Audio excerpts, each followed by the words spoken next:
Alô, meus queridos, a paz do Senhor. Bom, vamos falar do profeta Malaquias. Quem foi o profeta Malaquias?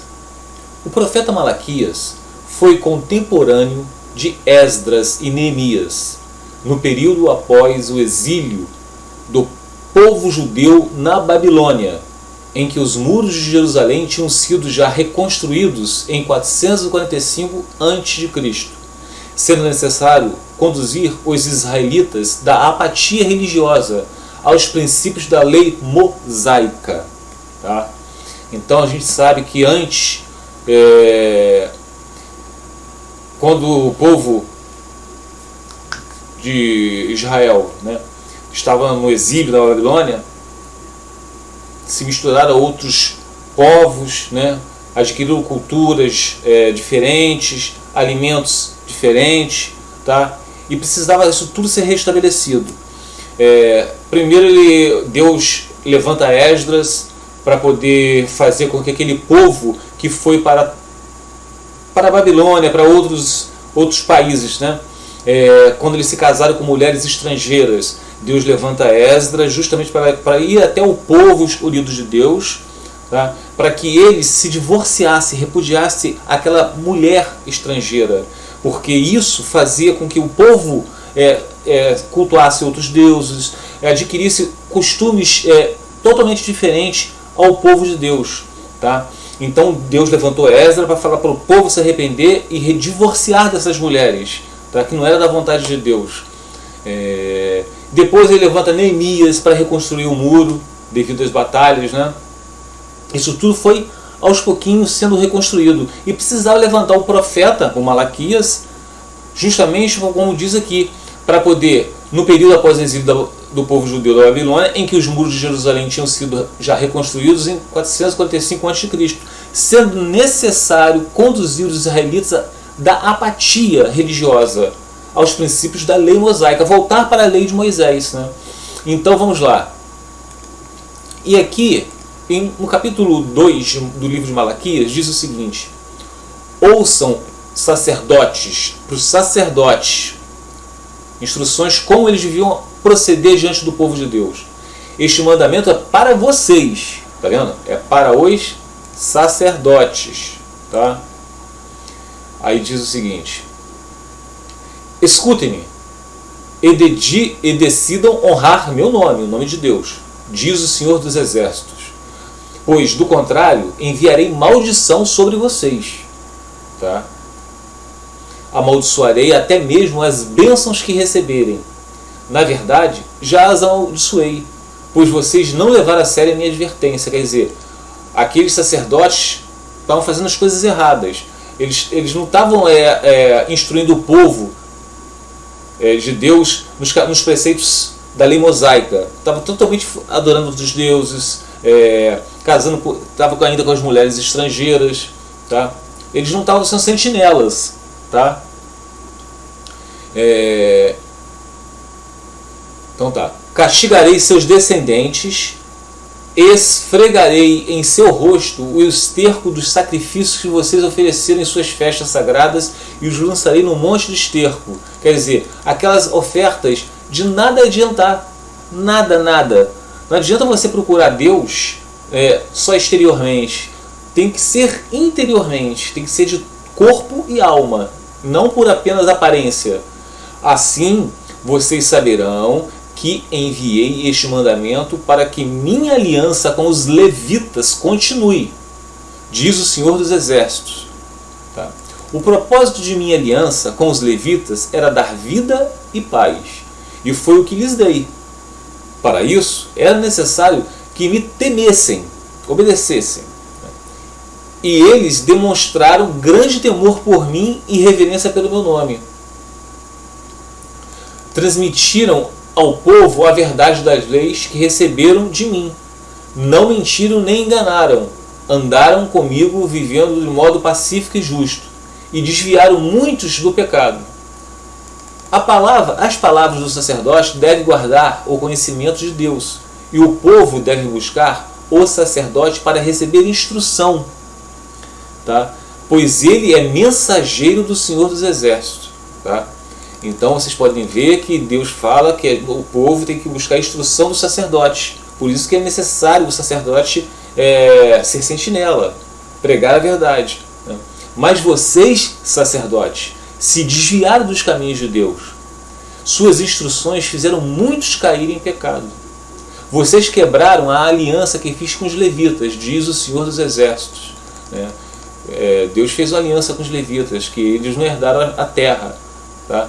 Mas fez com que todo o povo que herdou a terra desse as primeiras colheitas, os frutos das primeiras colheitas para os levitas e sacerdotes, para poder sustentar a sua família. Eram os dízimos e ofertas. Por isso, fiz que vocês fossem desprezados e humilhados diante de todo o povo, pois não me obedeceram, mas mostraram parcialidade na aplicação da lei. O que a gente vê hoje em dia? Muitos pregando a palavra parcialmente. Isso serve, isso não serve. Isso serve, isso não serve. Deus é o mesmo ontem, meus amados, de hoje e será de sempre. Ele não muda. Não somos filhos do mesmo Pai? Não fomos todos criados pelo mesmo Deus? Então, por que traímos uns aos outros e quebramos a aliança dos nossos antepassados? Judá foi infiel, e uma coisa detestável foi feita em Israel e em Jerusalém. Os homens de Judá contaminaram o santuário que o Senhor ama ao se casarem com mulheres que adoram deuses estrangeiros. Olha as mulheres estrangeiras. Quer dizer, o povo de Deus estava começando a adorar outros deuses, justamente porque eles se casaram com mulheres que não eram do agrado do Senhor. Tá? É o jugo desigual. Que o Senhor elimine das casas de Israel até o último homem que fez isso, e que, ainda assim, apresenta uma oferta ao Senhor dos Exércitos. Mesmo com essas adorações a outros deuses, eles estavam oferecendo sacrifícios ao Deus de Israel. Nenhum desses sacrifícios eram aceitos. É o que acontece nas igrejas hoje. Você que vão na ceia do Senhor, mas se você que tiver alguma coisa contra o seu próximo, não perdoa o próximo, seja o que for, aquilo de nada vai adiantar. Suas orações não vão adiantar nada, as suas ofertas não vão adiantar nada. A outra coisa que vocês fazem, cobrem de lágrimas o altar do Senhor. Choram e gemem, porque Ele não dá atenção às suas ofertas, nem as aceita com prazer. E ainda perguntam, por quê? Porque o Senhor foi testemunha dos votos, olha os votos aí, que você e sua esposa fizeram quando jovens. O voto entre o casal, quando eram jovens. Mas você foi infiel. Embora ela tenha continuado a ser sua companheira. A esposa a qual você fez seus votos de casamento. Olha a representação do casamento. Quem é o cabeça de Cristo? É Deus. Quem é o cabeça da igreja? É Cristo. E quem é o cabeça da mulher? É o marido. Tá? E acaso o Senhor não fez um só com sua esposa? Quando vocês se casaram, vocês se tornaram uma só carne. Em corpo, em espírito, vocês pertencem a Ele. Em corpo e em espírito, o que isso significa? Por isso que o casamento é sagrado. Por isso que não adianta se divorciar. Você se divorciou, casou com outro, você está em adultério. Porque só, acaso o Senhor não fez um só com a sua esposa? Em corpo, em espírito, vocês pertencem a Ele. Quando você se divorcia da sua esposa, espiritualmente não há um divórcio. Enquanto um dos dois ainda estiverem vivos, vocês estão casados, vocês têm uma aliança. Ela é inquebrável. Nós quebramos a aliança, mas Deus não quebra não. Por isso que vocês, quando casam com outra pessoa, mesmo divorciado, vocês estão cometendo adultério. Os adúlteros não herdarão o reino de Deus. Continuando. Acaso o Senhor não fez um só com sua esposa? Em corpo e em espírito você pertence a Deus. E o que Ele quer? O que Deus quer? Vamos ver se vocês querem saber o que Deus quer. Dessa união, quer filhos dedicados a Ele. Portanto, guardem seu coração. Permaneçam fiéis à sua esposa, a esposa da mocidade. Olha bem, fiéis à esposa da mocidade. Ah, divorciei da minha esposa da mocidade. Hoje estou casado com outro.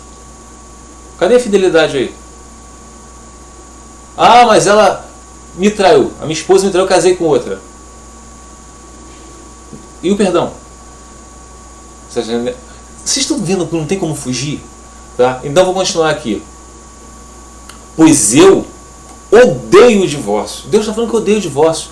Deus não se divorciou de Jesus. Jesus não se divorciou da igreja. E o marido também, como é o cabeça, não tem que se divorciar da sua esposa. E a esposa tem que ser submissa ao seu marido. Tá?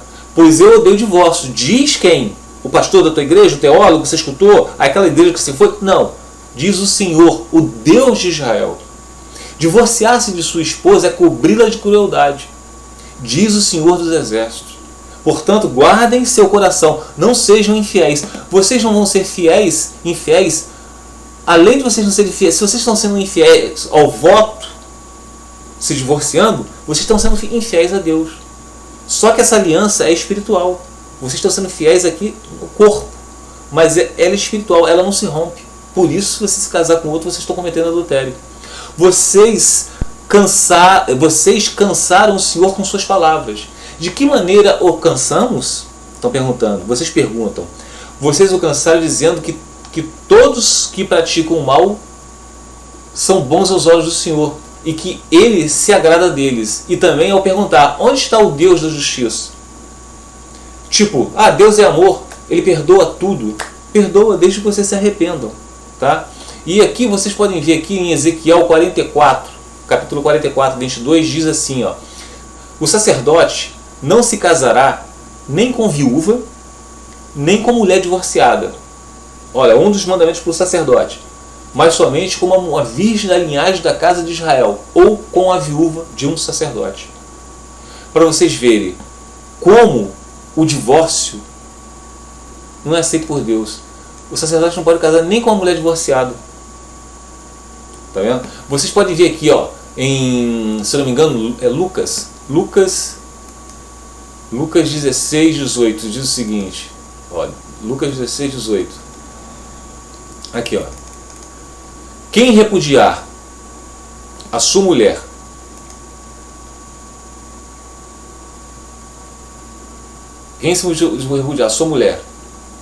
se caiu aqui. Quem repudiar a sua mulher e casar com outra, comete adultério. E aquele que casa com a mulher repudiada pelo marido, também comete adultério. Então, meus amados, a palavra do Senhor é simples. Eu reconheço que a gente tem que estudar bastante. Temos que pesquisar. Porque existem muitos falsos sacerdotes, né? Mas hoje falsos mestres, falsos pastores, que deturpam a palavra de Deus justamente para ter bastante dizimistas ofertantes nas suas igrejas, porque eles pensam assim, se eu pregar a palavra na íntegra, essas pessoas que já estão divorciadas e casadas com outras vão procurar uma igreja que aceite eles, e eu vou perder dizimista. Essa é a grande verdade. Tá? Agora, vocês escolhem. Ou vocês obedeçam a palavra do Senhor, ou a palavra do seu pastor. Fiquem os irmãos na paz do Senhor Jesus.